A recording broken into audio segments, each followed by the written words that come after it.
your host for Motor Week, John Davis. Well, hello and welcome again to Motor Week. We're glad to have you with us.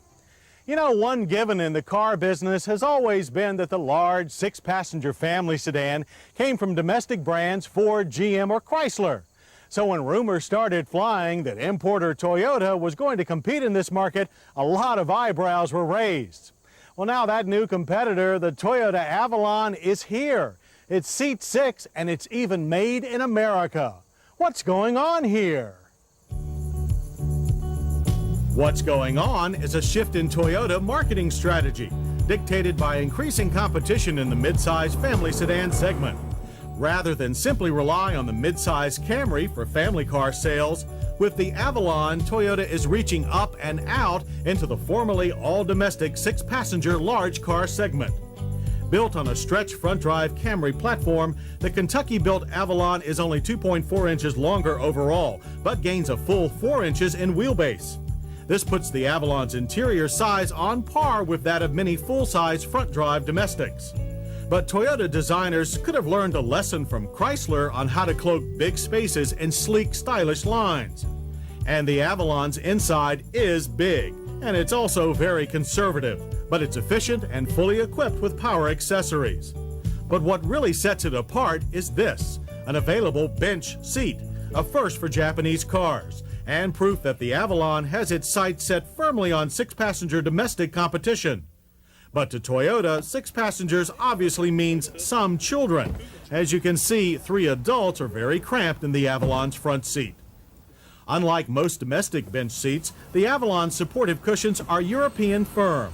Power adjustments are available for either bench or standard buckets in XL grade cars, while standard in the XLS. Other bench-related features include a fold-down front center armrest that offers both storage space and twin cup holders. And seniors take note, a column-mounted shifter for the Camry-derived 4-speed automatic. More familiar things facing the occupants include a sparse but clear analog gauge cluster and standard airbags for both driver and front passenger. Naturally, Toyota makes sure that you get a glove box along with your airbags. Other typically straightforward Toyota features include the clean cassette stereo design and the super simple heat and ventilation controls. While the front seat may be tight for 3 adults, the rear seat is very spacious. The seat back doesn't fold, but it does boast a shoulder belt for the center passenger.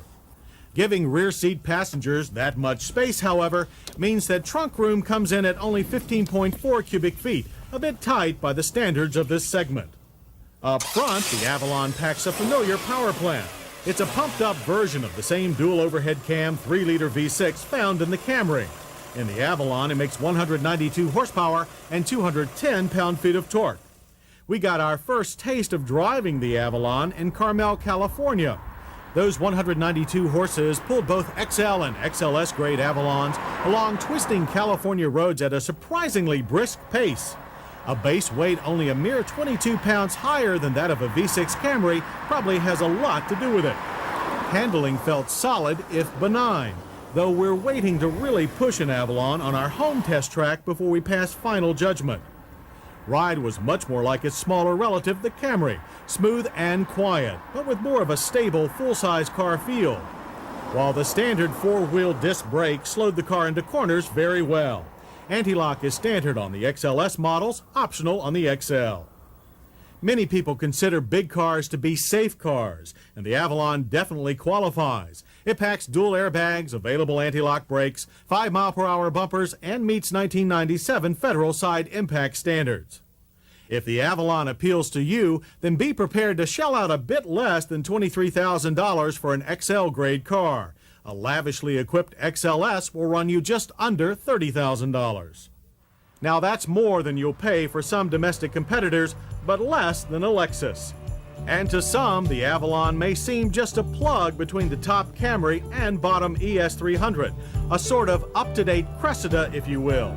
But we think it is more. It's a new kind of Toyota, aimed squarely at the heartbeat of America's big car market.